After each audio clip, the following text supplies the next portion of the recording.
Mr. Donald Trump, our former president, has been indicted on charges of mishandling classified documents, including willful retention of classified information and obstruction. And those are very broad terms. There's little question, at least according to the public reporting, as to what President Trump did, that he fell within that. He was repeatedly asked to return it.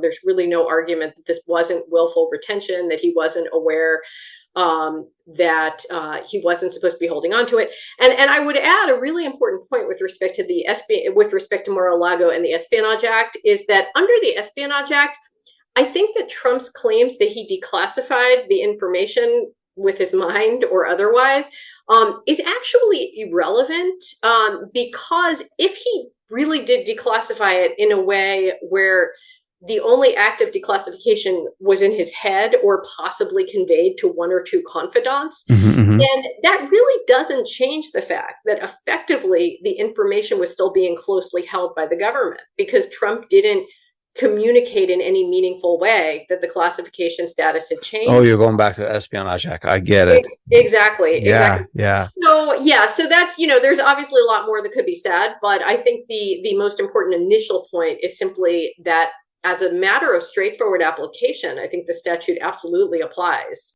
The Obama administration, and this surprises people to hear that it was Obama that had a substantial hand in this, but in the Obama administration, more than twice as many prosecutions were brought against leaks of information to the media than in all previous administrations combined. Wow. And the Trump administration outpaced the Obama administration. It's incredibly malleable and nebulous, the abstract definitions that orders typically have. They just raise questions. They raise more questions than they answer. Questions of what is damage to national security or grave or serious damage. Did you know that the definition of classified information is largely dependent on presidential executive orders? And did you know that President Richard Nixon's executive order on classified information is the model that many look to for more clear examples of what type of disclosures may cause damage to our national security? The obvious irony of using Nixon's executive order on classified information as a model is that he was notoriously obsessed with secrecy.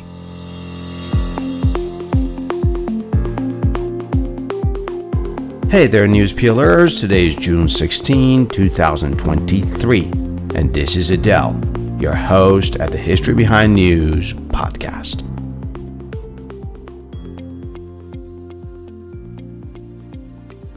Aren't you tired of the repetitive news on TV and social media? They just go over the same dramatized developments all day long. Do you ever wonder what happened before our news? I mean, how did we get here? They say if you don't know your history, you're bound to repeat it. So while others cover the news, I uncover its history. I call this peeling the history behind news, which we accomplish in weekly conversations with distinguished scholars who delve deep into history to give us their fascinating perspectives from our past. I'm committed to making in-depth history that are researched and written by scholars, enjoyable and accessible to everyone. So grab a cup of coffee or your favorite drink, or both, and let's get into it.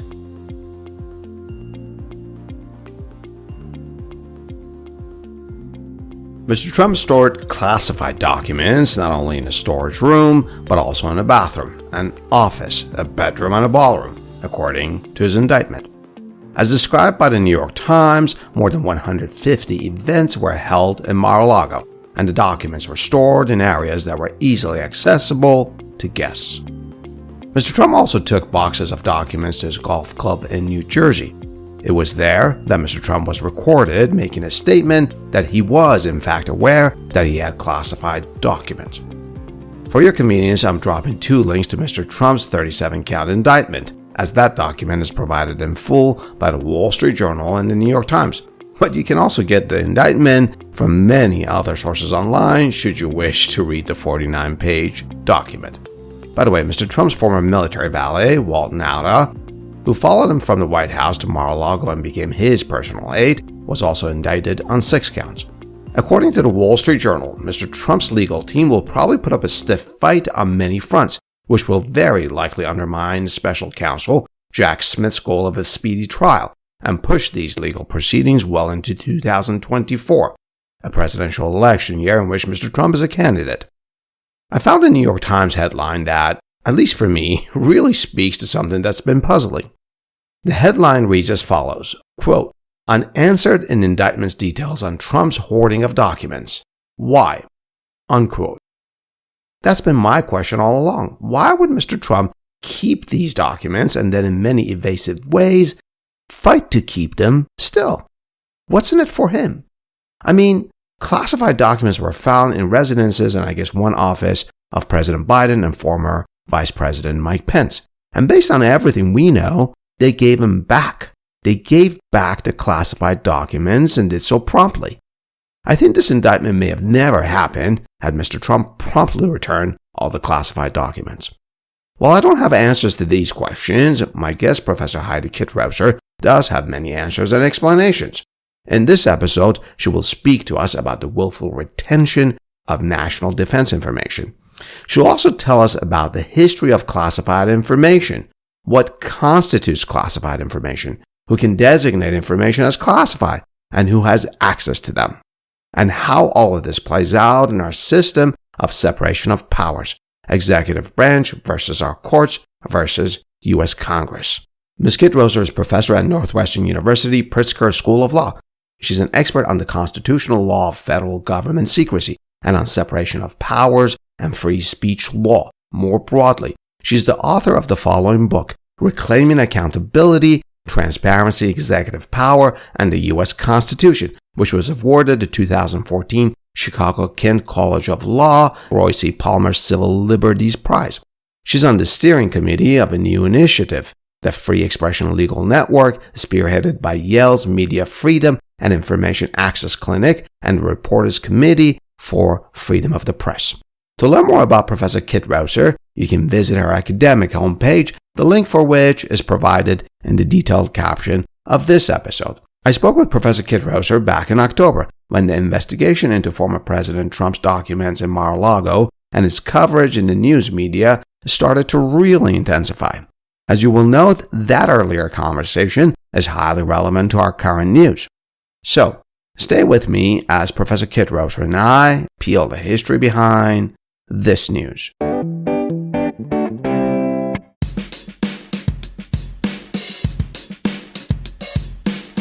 Professor Kitrosser, it is a pleasure to have you on our program. Thank you for taking the time for this conversation with me. Let's start with the basics, real basics. What is classified information? Sure. So classified information is typically identified by, or I should say defined by executive order as opposed to by some sort of congressional statute. And the current governing executive order that defines and lays out procedures for creating and declassifying or classifying information is actually the order that goes back to the Obama administration because President Trump never replaced it. And President Biden might well replace it at some point, but hasn't yet. And under that order, the definitions are pretty standard, pretty consistent with what past executive orders have been. And that is there are 3 levels of classified information. All of them relate to the information's relationship to national security. And specifically the base level, which is called confidential information. And I'm paraphrasing here. I don't have the exact wording right in front of me, but it's something to the effect of information, the unauthorized release of which could reasonably be expected to damage national security. And then the next 2 levels are just variations on that, with the level of damage being more serious. So secret information, the unauthorized disclosure of which one could reasonably expect to seriously damage national security, and top secret being information one could reasonably expect would gravely damage national security. So that's kind of a long way of saying that the gist of classified information is supposed to be information that, if disclosed without authorization, could pose some damage to national security. You mentioned orders, presidential orders, when I asked you, what is classified information, uh, is the definition or classification of information, is it something that is generally done with every new administration? You're shaking Yeah. your head as in yes? Yes, yes, Yeah. yes. You picked up on that nonverbal cue. That's right. So actually, the history here is interesting, and I know you may want to get more into history later, but just very brief background. So so actually, the first presidential, or I should say, executive order on classification was not issued until 1940. And the first peacetime executive order establishing classification levels wasn't issued till 1951. So it doesn't go all the way back in our nation's history. But ever since those first executive orders, every presidential administration has used some executive order. In many cases, presidents have created their own executive orders. In some cases, like with the Trump administration, they simply relied on the executive order that was still standing from a previous administration. I'm just wondering, why do you need renewed executive orders, more or less with every other administration or every administration? I mean, isn't classified information classified information? Why does a new president need to sort of make some sort of proclamation about that? It's a great question. So it's because there are all kinds of nuances, some of which are somewhat more technical, some of which relate more to kind of big picture ideas about government secrecy and the policy pertaining to government secrecy that oftentimes lead presidents to say, you know what, I'm going to tinker with the old order to varying degrees. So for example, in the case of the Obama administration, there's a part of the order that says that something to the effect that when there is doubt as to whether information should be classified or should be classified at a particular level, that generally the classifier should defer to kind of the lower of the two levels, if you're deciding, say, between top secret and secret. For example, the confidential level that you were talking about, level 1, I see. Exactly. Okay. Or if it should be classified at all, right? And so that was sort of an expression of a belief in tilting toward transparency if all else is equal. So that's an example of the president really, kind of putting a little bit of a policy stamp on the order. So that's one reason presidents might choose to kind of put their own spin on it. Sometimes the changes are more either stylistic or technical. So, for example, Richard Nixon, who, despite his administration having been so closely associated with secrecy, actually had an executive order that some look to as a model in one respect, and that is he had an order that actually used examples of what might constitute damage to national security. So, for example, next to top secret could gravely damage national security. He had examples saying, something that betrayed this or that, or revealed this or that, might be an example of something that could be top secret. And some people actually look to that and say, future presidents should restart the use of examples because it's incredibly malleable and nebulous. The abstract definitions that orders typically have, they just raise questions. They raise more questions than they answer. Questions of what is damage to national security or grave or serious damage. So that's another example of a difference. And sometimes, there might be differences in terms of means of declassifying information, which is also typically a part of these orders.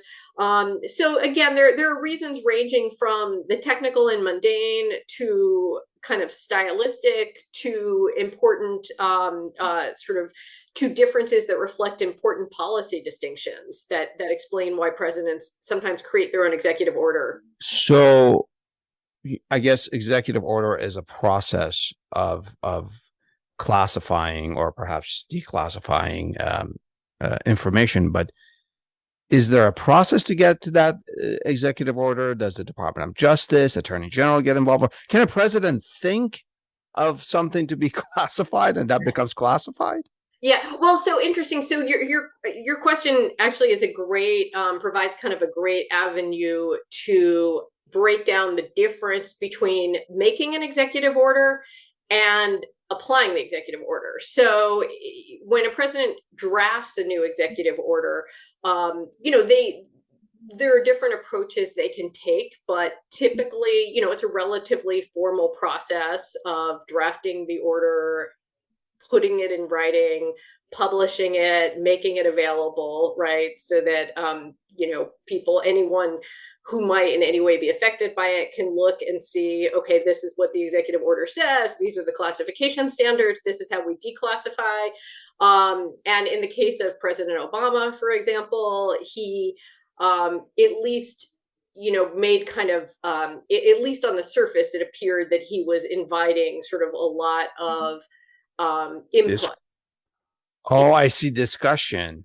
Right, exactly. Discussion from, people in everyone from people within the government to people in public interest groups that focus on government oversight and accountability to provide input.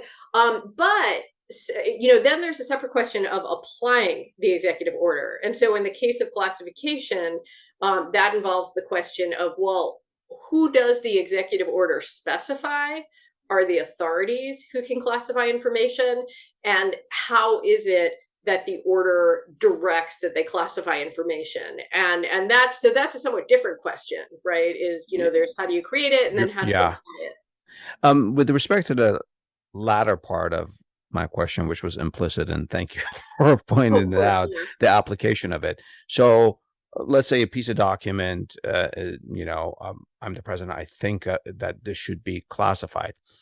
Do I hand that document, or do I tell a person and that goes to archives, whatever department, and then that application goes through? Or if I think of that document should be classified, is that sufficient? Shouldn't there be a process of application? Yeah. So, and that is, obviously, I'm referring to Mr. Trump's issues that are going on in the news. Yes, exactly. I was going to say, I'm sure underlying that, in addition to it generally being an important question, is a reference to former President Trump's claims that he, in his case, declassified information just by thinking about it. So to step back, so one of the things that these executive orders typically do, including the currently governing executive order, is that it does specify a process through which information is classified, in addition to specifying substantive criteria to define what makes information classified. And so the process consists of a bunch of different things. So one aspect, of course, is, first of all, the question of who has the authority to do this. And the current executive order— You mean to classify or declassify or implement? Exactly. Okay. Exactly, to classify or declassify. Okay. And the current executive order is much like past executive orders in that regard. It, establishes a few people at the very top of the executive branch with this power, including the president and the vice president, and heads of certain cabinet departments. But in addition to that, it also leaves a lot of room to these and other individuals to delegate the power to classify to certain others. And this, the power to classify then kind of ends up breaking down into two categories. There are those who have what's called original classification authority, through some combination of those to who the executive order specifically names, and those who are delegated that power to classify by people named in the order. And by the power to originally classify, or to be an original classifier, what's meant is people who have the power to sort of look at a piece of information or a document or some other item in the first instance and say, you know what, it is my judgment that this document or piece of information, if it were released without authorization, it could damage national security, or it could gravely damage national security, or what have you. And so those are people who have the power to look at information that's not been classified before and make that determination as an original matter. Mm-hmm. But there's a second category of classification, and that's called derivative classification. Derivative classification? Derivative classification. And actually, I should step back to say one more thing about original classification. So typically the number of people who have original classification power at any given time varies, because it varies depending on who to whom power has been delegated and how many have that delegated power. I believe the most recent estimate I saw is that right now about 13 or 1400 people in the United States have original classification power. So that's quite a lot of people. But what makes it really skyrocket the number of people with classification power is the power of derivative classification power. And what that means, so in theory, derivative classification power in theory is not that big of a deal, because it just means that you're taking something that already has been deemed classified and sort of applying that to something that is derivative of the original information. So a really simple example would be, if you work with classified information, you have a security clearance and you photocopy something that's classified, you can derivatively classify the photocopy. The problem is it tends to be much more complicated than that. Sometimes derivatively classifying means you're looking at a classification guide, which each agency is supposed to create a guide that guides what information is classified and what's not. And you may be following a guide that says, well, something that talks about this or that is classified, and then applying that judgment to some document that's not been classified. And that would be called derivative classification. And the people who have derivative classification power, it's largely overlaps with those who have security clearances, which at any given time is 2-3 million people. So that even widens further who has classification power. Go ahead. I'm going back in the minute we have left of this segment to my question that related to Mr. Trump's statement that I can think and a certain thing becomes classified. Let's put politics aside for a second. I'm now putting my legal hat going back many years to my law school days. If let's say that works, let's say a president has that power, just they think it and certain thing becomes classified. Arguing that, let's just go with that. The issue that I see, and not Trump related at all, just legally speaking, it hasn't been communicated to anyone. Right. So, like, how would you know? Yeah. No, that you're absolutely right. So first, as a practical matter, Yeah. if it were theoretically possible to classify just by thinking about it, what effect could that have if nobody knows? But that gets to a more fundamental dilemma, which is, can you really classify just by thinking of it? And in fact, the existing executive order itself assumes that classification involves more than thinking about it. Because in addition to specifying who can get classification authority, it also talks about what classification entails. And it entails things that include putting markings on certainly any documents that are classified, otherwise communicating, to the people who need to know that information is classified, and providing more details, such as the level of classification, why the information is classified, who the classifying authority was. So the executive order itself demands much more than merely thinking about it. Yeah. And the one thing I would add to that is, of course, as it relates to Mr. Trump, the more immediate question is, can he declassify with his mind, right? Can he telepathically declassify? He claims he can. I think there's an excellent argument that he can't, in part because he cannot. That he cannot, Okay. right? For two reasons. One is because just like the process of classifying entails communication of that information, similarly, the process of declassifying. And one more point, which is that if you look at the current executive order, just like there are criteria that you have to meet, and in theory are supposed to explain as to why something is classified, there are also criteria for declassifying. So, for example, you're not supposed to declassify information unless you have reason to believe that the relevant danger to national security would no longer exist. Has subsided. Information, right. And even under Trump's story as to what he did, he doesn't claim that he reviewed the information piece by piece and decided it was not dangerous to reveal. Rather, he said, it was convenient. I had to take things to Mar-a-Lago. I did a blanket declassification. That right there would appear to violate the order.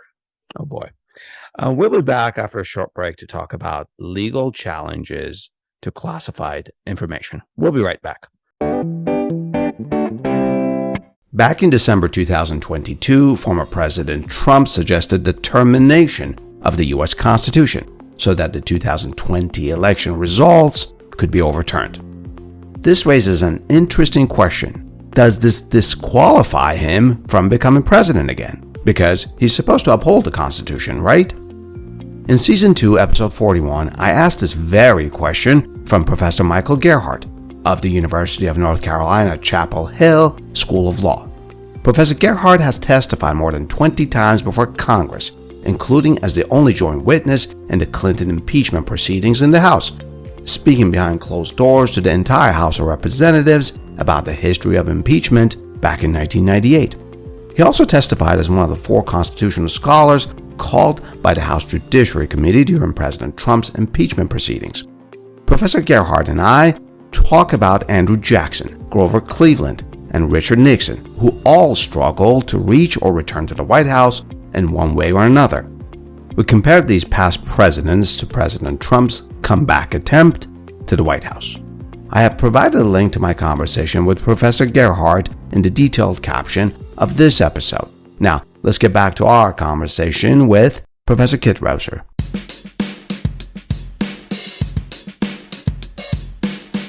Professor Kitrosser, is classified information a frequently litigated area of the law? And I asked that question because when you went through the 3 different levels of classification, you started using words like seriously and gravely, and that's just grounds for litigating. What do these words mean? So yeah. They're not very frequently litigated and there are 2 respects in which the answer is no, not frequently litigated. One respect is that, as you can imagine, there just aren't that many cases where, it would be relevant to consider, is information properly classified or not. But the second and maybe more important way in which the courts tend not to play a very active role in these cases is that when it does come up, courts are remarkably deferential to the executive branch's decision to classify information. So let me give you 2 examples. One has to do with the Freedom of Information Act, and then the second has to do with the Espionage Act, which is on everyone's mind because of the Trump Mar-a-Lago situation. For sure, yeah. So the Freedom of Information Act, the Federal Freedom of Information Act, as many of your listeners probably know, is it's largely a transparency act that establishes sort of a default rule that much of government information, at least from within the executive branch, from agencies, from within the administrative state, that much of it is meant to be available upon request to members. Kind of like you can go to the NIH or FDA or EPA and say, give us your information. Exactly. Wall Street Journal can do that. Exactly. It establishes sort of a default, but the devil is in the details, and there are a bunch of exemptions in the act for information that can be kept private by the government. And the very first exemption 1, is for information that would, and again, I don't have the language right in front of me, but paraphrasing, information that national security demands be kept secret. And as you can imagine, there's a huge amount of overlap between information that's classified and information that the government says falls under exemption 1. Well, in 1974, Congress passed some important amendments to FOIA, which had initially been passed in 1966. And one of the big amendments was an amendment FOIA, you mean Freedom of Information Yeah, Act? the Freedom of Yes. Information Go Act. ahead. And one of the big amendments was an amendment to Exemption 1 that essentially said that the information has to be properly identified by the government as, necessary to protect national security. I forget the exact language. Interesting. Yeah, Yeah, so not by fiat. There has to be a process properly. right. Yeah. And it's very, very clear from the legislative history that Congress very, very intentionally passed that passed those amendments because they thought that the judiciary was too deferential to government claims under Exemption 1, and that they thought the judiciary basically was too quick to overclassify information and then hide behind that. And I see. so, it's extremely clear that what the amendment to Exemption 1 intended to do was to invite courts to consider information themselves, to look at it in camera, meaning, within the courtroom, kind of privately, and to do so as a way of ensuring that information was not just classified, but properly classified. But courts virtually never take that invitation. They overwhelmingly, over the years, have said, we lack the expertise to second guess whether information is properly classified. And so they generally will not look beyond a classification marking when the government points to classification in order to say information is exempt under Exemption 1.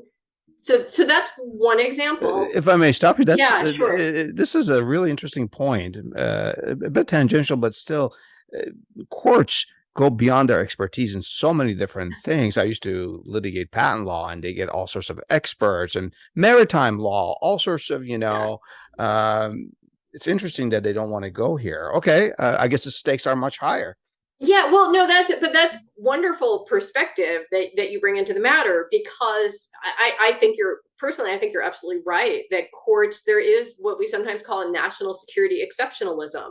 Where courts, when it comes to national security, say that's actually a thing, national security exceptionalism. Yeah, well, it's kind of a term that commentators use when when they're kind of analyzing the way courts treat national security claims. That and the label, refers to the way that courts tend to be afraid to second guess the executive when it comes to claims that national security would be hurt if we did this or that. And especially in the realm of secrecy, national security would be hurt if we second guess the executive's expert judgment on why this can't be disclosed.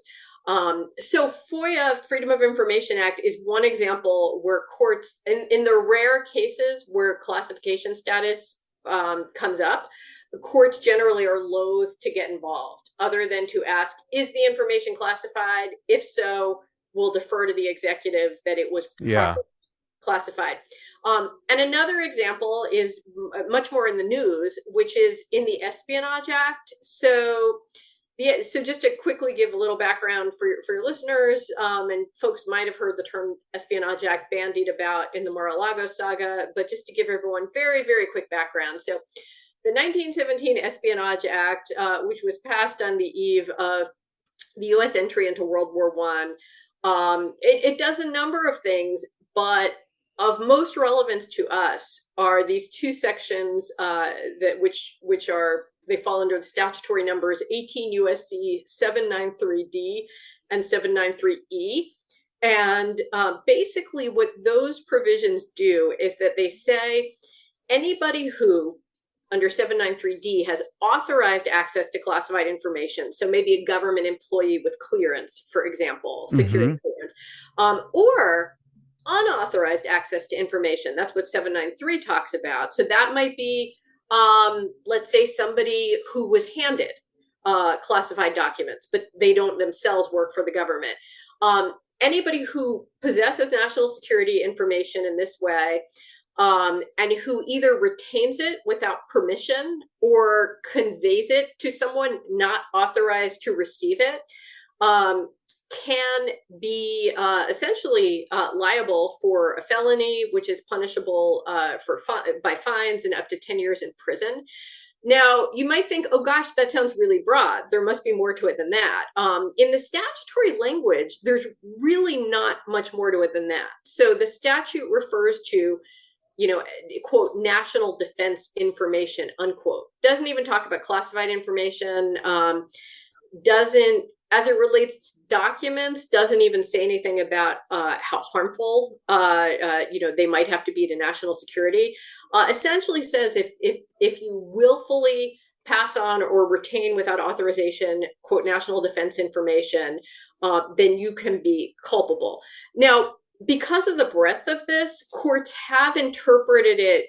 They've narrowed it a little bit over the years. They have said, and for now, I'll restrict myself to talking about documents because it's a little different if you're talking about information that's conveyed orally, that's classified. But let's just talk about documents. For national security documents, courts have said, well, okay, national defense information will narrow that what that means a little bit. And it has to be information, can't just be anything that has to do with national defense. It has to be information that was closely held by the government. And it has to be information that one could reasonably expect might bring some harm to the United States or help a foreign nation if it were conveyed. Although the statute doesn't say anything about classified information, courts have said that when we say the information has to be closely held, the usual way of showing that would be to show that it's classified. And so if it's classified, it could be considered closely held. The government's trying to keep it secret. Now, the points that you're making makes me wonder: is an element of intent required in all of this? Because what if I get a piece of paper? Let's just go with the document examples that you've been sharing here, and I don't really know whether or not it's classified. So that lack of knowledge, is that enough? Or is there sort of the stupid test here as well? You should know. Yeah. So intent really only matters in the most general sense, which is why the law is so broadly applicable. So intent really only comes into play in the willfulness requirement that the statute does say must willfully retain or convey to someone not authorized to receive it. And courts have essentially said that too is pretty broad, although it narrows it somewhat. It basically means you have to have conveyed it or retained it, knowing in some way that this was wrong, which could mean really nothing more than that it's unlawful, that you weren't supposed to do that. But beyond that, intent is not really relevant in any meaningful way. So, for example, probably the most significant way in which the statute is broad in that regard is that it really is irrelevant under the statute whether or not you intended to benefit the public interest. In fact, it's irrelevant if you objectively did benefit the public interest. And so where this has come up most frequently in the past is when individuals have been prosecuted under the act for doing what they claimed was whistleblowing. So Reality Winner, for example, someone named Terry Albury, who was prosecuted under the Trump administration for allegedly leaking information that revealed things about racial profiling that the FBI engaged in. Edward Snowden, who of course is not been in the U.S. In order to be tried, but who the government has indicated, they believe violated the Espionage Act. These are all people who claim that what they did was in the public interest and that they think the public interest substantially outweighed any danger to national security. By the way, Daniel Ellsberg also was one of the very first prosecuted under the Espionage Act for leaking the Pentagon Papers, and certainly said he was a whistleblower, did it in the public interest. Under the statute, though, there's no sort of relevant hook on which to hang a public interest defense. In other words, it's really irrelevant under the statute whether you subjectively had a public interest motivation or even whether objectively any harm to national security is outweighed by the public interest. And so where concerns have been raised in the past about the Espionage Act, from a First Amendment perspective, it's generally been in the context of prosecutions of media sources, people like Daniel Ellsberg or Edward Snowden or Reality Winner, who give information to the media, and they say, "Hey, wait a minute, we're not committing espionage. We were trying to benefit the public," but under the statute, that's largely irrelevant. In the minute we have left of this segment, Professor Kitrosser, could you just shed some light on how the Espionage Act has played out in the Mar-a-Lago case that's going on here? Yeah, absolutely. So first, just from a purely straightforward perspective of applying the statute, Mm-hmm. as the statute is written and as it's been interpreted by courts, I do think it's about as clear as something like this could be that President Trump did violate it, at least according to the information that's publicly known, because the statute is so broadly applicable. It applies to the willful retention or unauthorized communication of national defense information, which, as I said, is defined by courts as something that's closely held by the government and could reasonably be thought to be harmful if revealed or helpful to an enemy of the United States. And those are very broad terms. There's little question, at least according to the public reporting, as to what President Trump did, that he fell within that. You know, he was repeatedly asked to return it. There's really no argument that this wasn't willful retention, that he wasn't aware that he wasn't supposed to be holding on to it. And I would add a really important point with respect to Mar-a-Lago and the Espionage Act is that under the Espionage Act, I think that Trump's claims that he declassified the information with his mind or otherwise is actually irrelevant, because if he really did declassify it in a way where the only act of declassification was in his head or possibly conveyed to one or two confidants, then that really doesn't change the fact that effectively the information was still being closely held by the government, because Trump didn't communicate in any meaningful way that the classification status had changed. Oh, you're going back to the Espionage Act. I get it. Exactly. Yeah. So that's, there's obviously a lot more that could be said, but I think the most important initial point is simply that as a matter of straightforward application, I think the statute absolutely applies. No, thank you for sharing that with us. We'll be back after a short break to talk about transparency and the separation of powers. Hey there, news peelers. We're working on a brand new website with many super duper features, including videos of our guests and compilations of our episodes into series, with related blogs that are updated weekly, like series on U.S. politics, economy, health policies, environment, women's rights, and also series on many other countries, like Russia, Ukraine, China, and Brazil, and the British monarchy, and also a series on revolutions and protests, like those in Iran, Israel, and France. The rollout of our website will happen gradually in the next few weeks, so be sure to check it out at historybehindnews.com. And if that's too hard to remember, just go to hbnpodcast.com. That's hbnpodcast.com. See you guys there.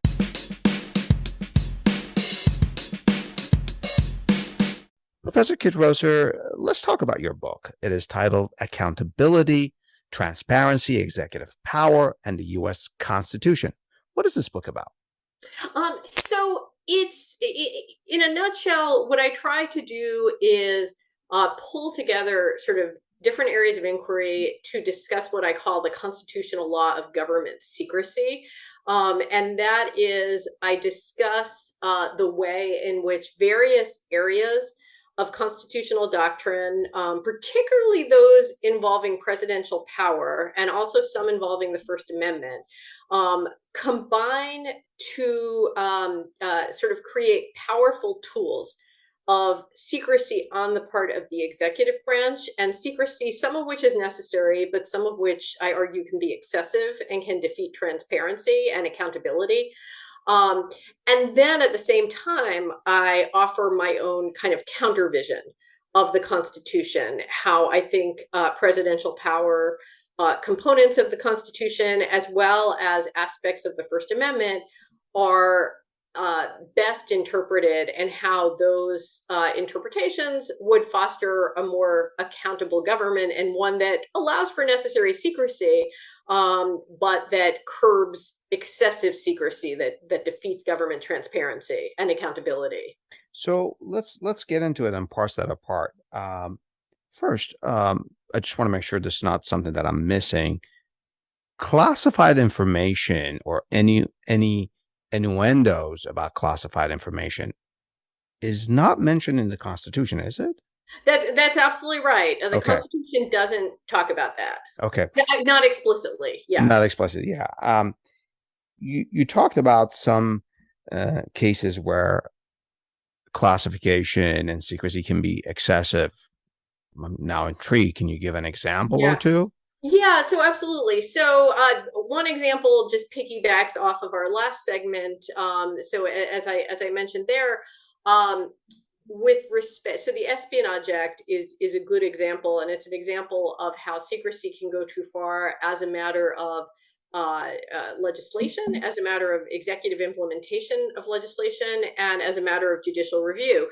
So as I mentioned there, the Espionage Act is very broadly worded, and it's broadly worded in such a way that raises concerns, at least insofar as it relates to and is used against people who share information with the media that's in the public interest where that information is classified. So because of the breadth of the statutory language, in theory, it could be applicable to sources, media sources who convey virtually any information that's classified to newspapers. So you're going head to head with the First Amendment. Yes.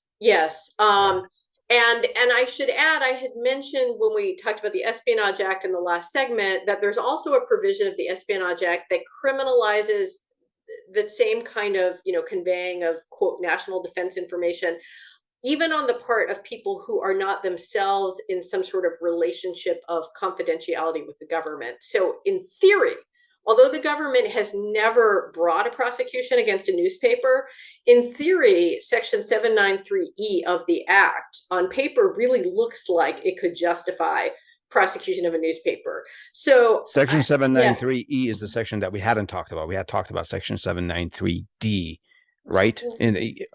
Yes, and I should say 793E is almost identical to 793D. So virtually everything that we talked about before in terms of the terminology and what it prohibits is applicable to 793E. The main difference is that 793D applies to people who initially obtained the information lawfully. So that would usually be people who work for the government, who have a security clearance, people like Reality Winner, for example, who had been a contractor and obtained the information lawfully with a security clearance.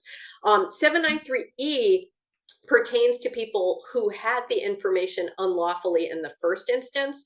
And that is potentially even more troubling because that could include, say, newspapers that get information from a source. So that's an example of a statute that was drawn, I would say, carelessly. I mean, there's some very interesting history, and I know we don't have time to get into it, but there's some very interesting history behind the drafting of the act. In a nutshell, the best research that's been done on the legislative history suggests that the Congress that passed the act really did not intend to make it as open-ended as it did, but they arguably drafted quite carelessly and in sort of a rush on the eve of our entry into World War II. You also see failings of the executive. World War I, right? 1917. World War I. I'm sorry. Yes, yes. Woodrow Wilson. Yes, got to keep those wars straight. Yes, there World War I. You also see arguably abuses by the executive branch in applying the act. It had only, up to the Obama administration, the act had only been applied against people who leaked information to the media a few times.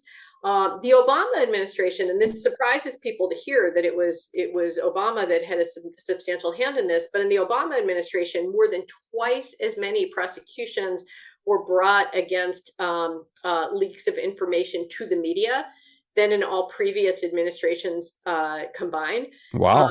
Yeah, and the Trump administration outpaced the Obama administration.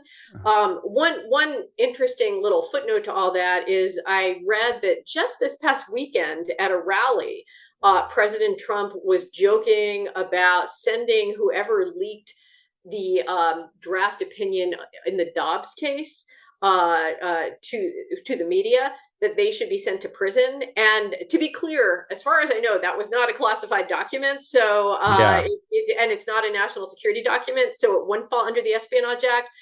But Trump described it as, I believe he said at this rally, that it was basically like leaking national security information and that they should be imprisoned.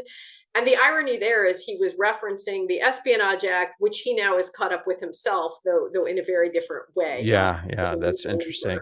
I want to ask this follow-up question when you brought up that example. I know the answer, but I just want to clarify it anyway. So classification of classified information is almost always national security related.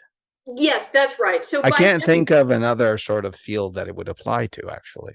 Yeah, no, that's right. It's really by definition. I mean, partly the origin of it, the idea of it was always protecting national security. And in fact, the executive orders, the current one as well as previous ones that specifically define what makes information classified, has always defined it in terms of national security. So yeah, it's really specific to national security. One of the things that has come up in the last two segments of our conversation is this sort of lopsidedness when it comes to classified information. Like Congress is in the dark, it seems like. It's like they're at the mercy of the executive branch. Am I close to the mark on this one? I think you are. I really think you are. In fact, I'm just remembering now, reading an anecdote. I think this was maybe just a month ago. Senator Patrick Leahy, I think recently released a biography or a memoir of some sort. I haven't read it yet, but I was reading a really fascinating anecdote that someone passed on from his work, which is that he talked about the fact that he was part of kind of a select group of Congress, of senators and House leaders who were privy to, sort of the most secretive intelligence briefings on the eve of the American invasion into Iraq. Mm-hmm. And he tells a story about how, he was privy to these briefings and was factoring them in as he was deciding how to vote with respect to, support for the administration with respect to Iraq. And on a couple of occasions, he was out and about in his neighborhood when some person he'd never met before jogged by or walked by or biked by, something like that, and got his attention and basically said, when you go back to the Hill tomorrow, ask them to see folder 11 or folder 15. They use some sort of word. Yes. Yeah. Now, this is a fascinating story. And I'll have to Google it afterward to see what book it's related to. But I think this could be a new memoir. And anyway, he went back and did that and realized that when he knew what to ask for, that it shed light on things that the administration had not been offering in these confidential briefings, and in fact suggested that they had been misleading sort of the group of senators and high-level representatives that they had spoken to. What a story. Yeah, no, it's an amazing story, and I'll have to go back to actually read it in the original source. But that said, the reason I mentioned that is not just because that story is so striking, but because it really rang true for me from in terms of what I have read over the years more broadly about congressional oversight of intelligence gathering, of other national security activities on the part of the executive branch. And are you taking us to your own vision of how this should work? Remember earlier you said you have a vision? Yeah. Well, so real briefly, just to kind of wrap up the kind of what does happen. So what you hear time and time again is that the oversight system is broken because it's reliant upon oftentimes a very small group of congresspeople and senators getting information from the executive branch, and the executive branch often holding back valuable information, and oftentimes congresspeople not even knowing the proper questions to ask, not being able to staff people with that, etc. In terms of how things should work, right? There's no one size fits all answer, of course, but I think perhaps the foundation of a solution, and to be clear, there's not one solution, right? There are myriad solutions.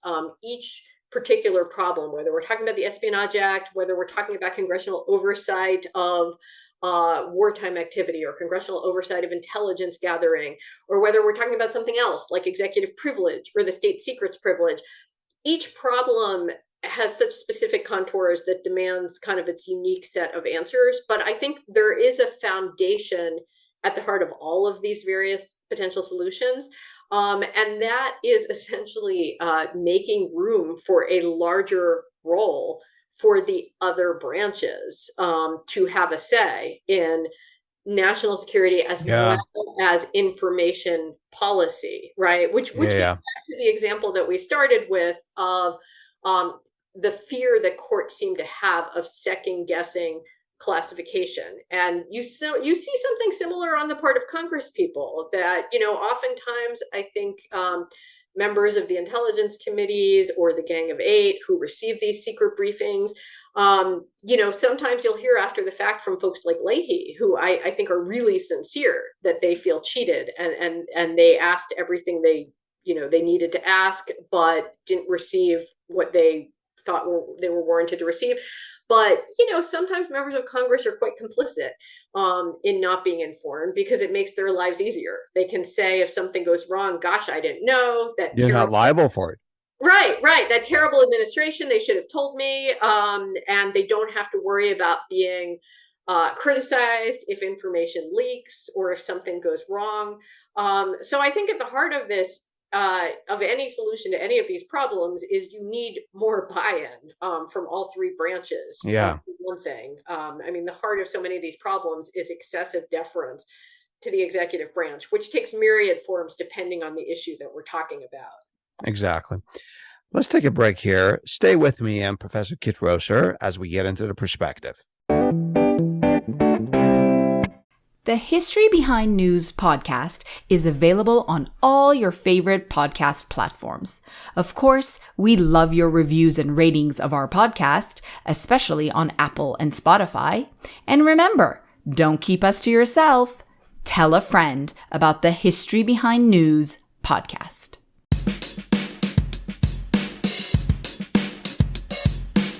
Professor Kitrosser, what would you say to those who fear that our government actually discloses too much information?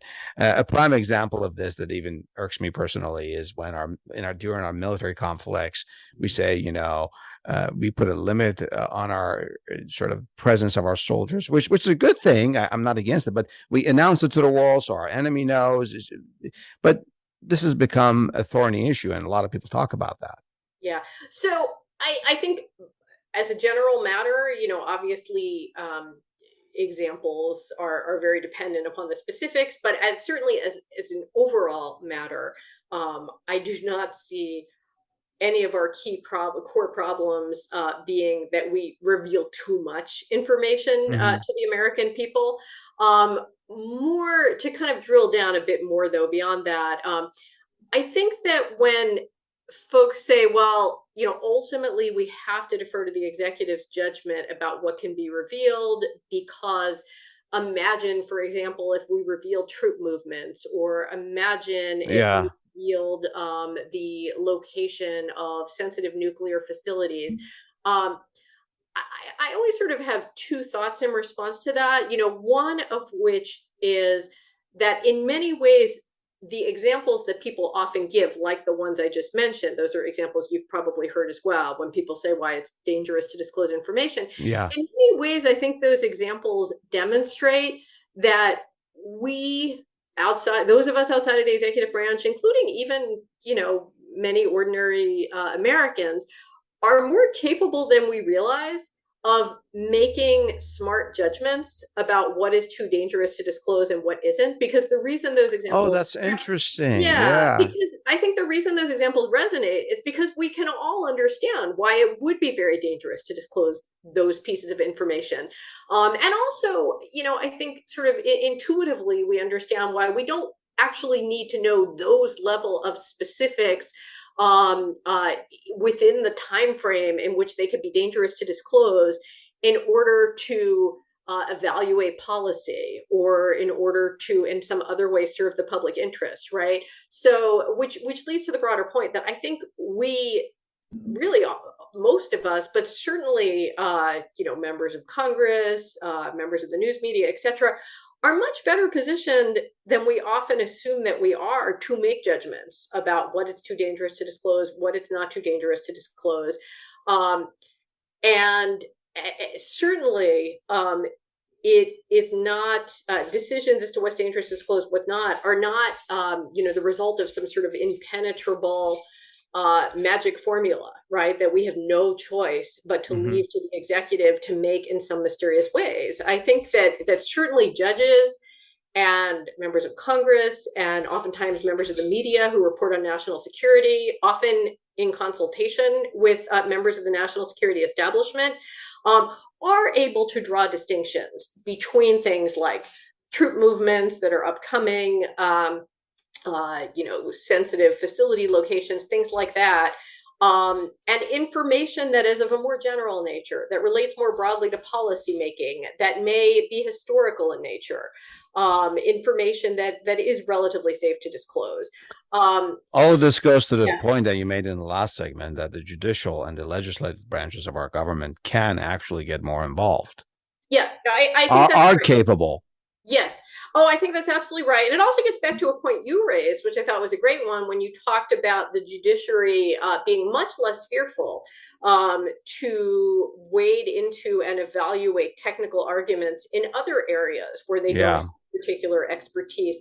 And I guess I would also say, I think the Trump Mar-a-Lago situation also provides some interesting food for thought about all of this, because this is a case, and for now, we're all largely relying on what's been publicly reported. There's a lot we probably all don't know, so we all have to, kind of evaluate the case with that understanding. But at least based on what's been publicly reported, some of the information that Trump reportedly held, I think is information that it is not unreasonable to think could potentially be dangerous if disclosed, particularly if disclosed in secret, in a way that the public doesn't know was disclosed, say to people acting on behalf of certain foreign governments who just happen to, access this private facility by paying enough money to do so. So that's actually another good example where I think we could all benefit by actually thinking critically about what we know about the information that was disclosed, and asking ourselves, is this information that could harm national security if revealed? Is it information that it was in the public interest to disclose? Is it information that was in the public interest to disclose, say, to someone who happens to have access to Mar-a-Lago, but not to the public at large? Can we actually make those judgments? And at present, I'm afraid we're seeing so far much of the commentary about Mar-a-Lago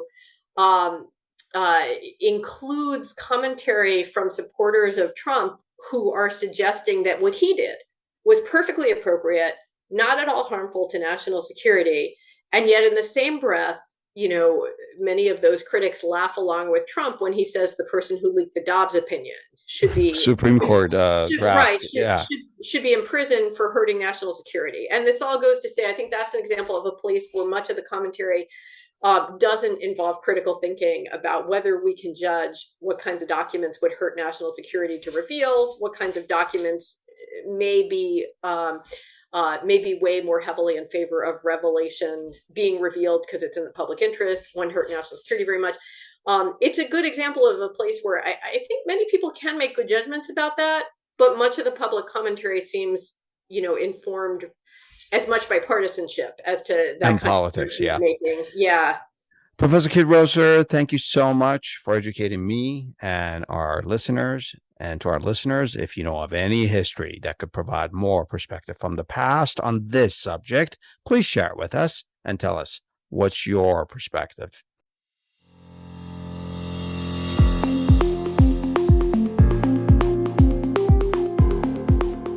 The opinions and statements of our guests are their own. We neither agree nor disagree with them.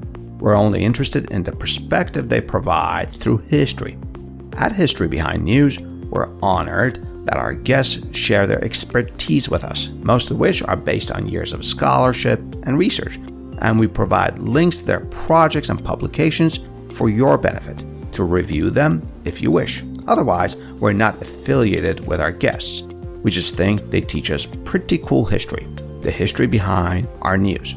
Also, unless we explicitly inform you, we're not affiliated with any institutions, including Amazon, for which book links are shared here from time to time for your convenience.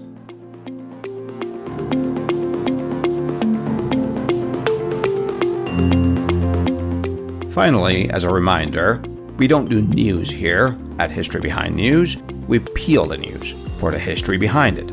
And our mission is not to provide a complete account and analysis of the past, rather is to highlight some issues and incidents in our history that may poke and prod your discerning minds into seeking some perspective for our news. And if you disagree with our take on history, well then, it means we've succeeded in getting you to think about the history behind news. And of course, share your thoughts with me by leaving your comments on Twitter or sending an email to adele@historybehindnews.com. I love to hear from you. I love to learn from you. Until next time, this is Adele with History Behind News, a history podcast for our news.